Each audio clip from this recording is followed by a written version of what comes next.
there, this is your boy Tito Pabs, and this will be a short video. Oo, maiklian lang. It's more like a public service announcement sa mga owners ng XSR 155 like me, if you haven't already discovered yet.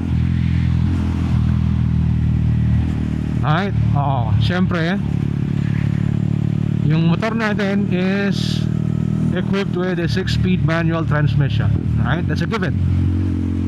Pero feeling ko hindi lahat aware that you can float gears sa XSR 155 MT-15. I'm not sure if the same could be I'm not sure if it is the same with the Sniper 155 kasi they all share the same power plant o yung makina. Hindi ko alam kung parehas ang transmission. Yan. Okay, so speaking about manual transmission, sabi ko, it can float gears. And this is one thing that I absolutely love about the XSR 155. You can float gears up and down. Yep. Kung medyo mabilis-bilis ka na mag-shift, let's say mag-shift up, you can make it sound as if naka-quick shifter yung motor mo. Alright, and to demonstrate that, okay, ito, hindi ko hahawakan yung clutch ha. We are currently in 6th gear, 5th, 4th, pag-alam pa natin konti, 3rd gear, without using the clutch. And upshift tayo from 3rd to 4th, 5th, 6th. Again, downshift, 5th, 4th. Diba? So you can go up and down your gears without using your clutch. Kung paano gawin yan, you just need to quickly let go of the throttle pagka mag-upshift ka, and then pag mag-downshift ka, you just need to blip the throttle. Diba? Kung yung kung yung upshift mo is quickly releasing the throttle, as in mabilis sa mabilis, pag nag-downshift ka naman, sasabayan mo ng konting blip, konting ganon. Right? So i-demo pa ulit natin sa medyo mas clear na daan. Unahan natin si kuyang tricycle. Oo. It takes a bit of practice para makuha mo. Ayan, 3rd gear, 4th, 5th, 6th, downshift, 5th, 4th, ganun, diba? Okay, from 4th gear, 5th, 6th, and there you are.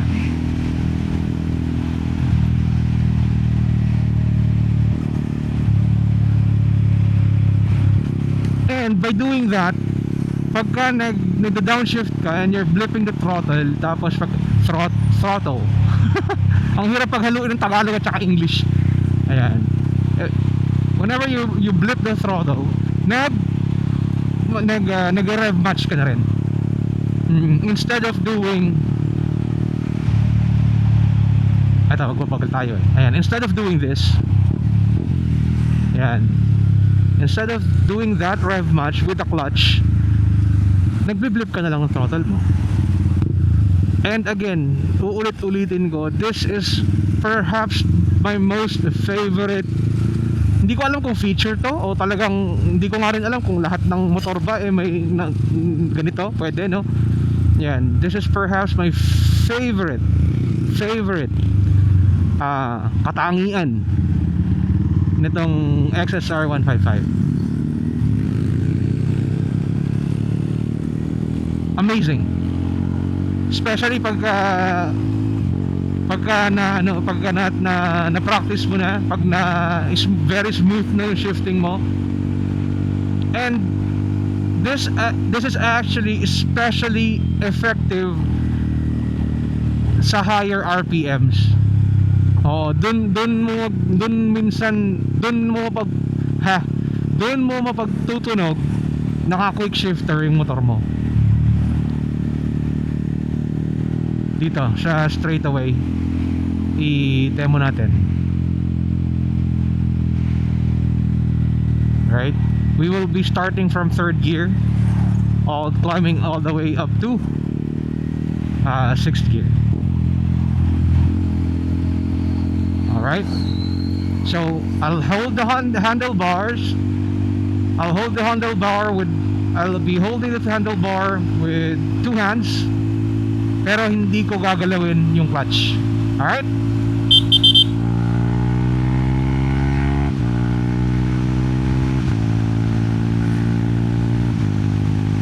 see, coordination ng kamay at paa. Yung mabilis na pag-release ng throttle, and then kawit para sa upshifting. Downshifting, baligtad. Paulit-ulit tayo ha. And downshifting, baligtad tayo. Yan, prepare na tayo. Wala tayong kasunod. And downshifting is the other way around. You blip the throttle. There.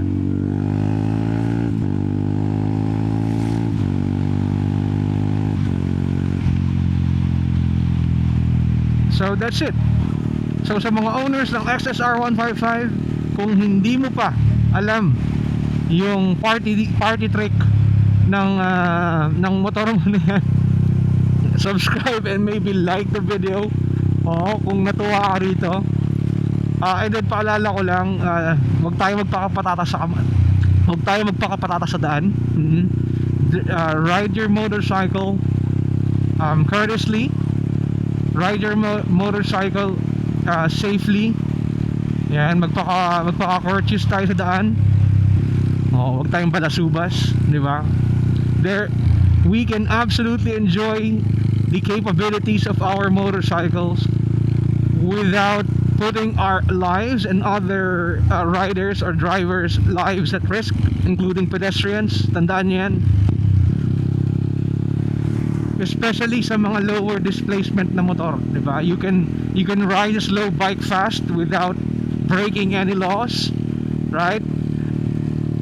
Without really putting anyone's lives in danger, and enjoy it. Pagka ginagawa ko yung shifting na ganyan, it always makes me smile. It never fails to put a smile on my face. Ang sarap sa pakiramdam kasi. Diba? Actually, mas gusto ko pang flex yung flex yung ganyan kesa yung magaling ako na sumingit-singit, maihiga yung motor sa mga kurbahan, gano'n. And when I say flex, ibig ko sabihin like sa sarili ko lang. May certain parang sense of accomplishment pagka smooth yung pasok ng mga gear. May mga pagkakataon na hindi mo magagawa ito smoothly, especially pag let's say parang ngayon nasa 5th gear ka. Pag masyado na mababa yung RPM, tapos mag-downshift ka, minsan parang hindi smooth yung blip and then downshift ayun. Mas ideal to mga nasa at least 5,000 RPM yung makina. Mas mararamdaman mong smooth yung pasok ng cambio. So yun lang. Again, if you haven't already yet, please consider subscribing. Kung may napulot ko yung value sa video na to, go ahead and like the video. I-comment nyo sa akin yung mga experience nyo. Kwentuhan tayo dyan. You can also follow my Facebook page. Just search for Tito Pabs. Iyaan. Paano mga brad? Hanggang dito na lang tong very short PSA kind of video natin. Hanggang sa muli. This has been your one and only Tito Pabs saying stay down, stay brown. The base!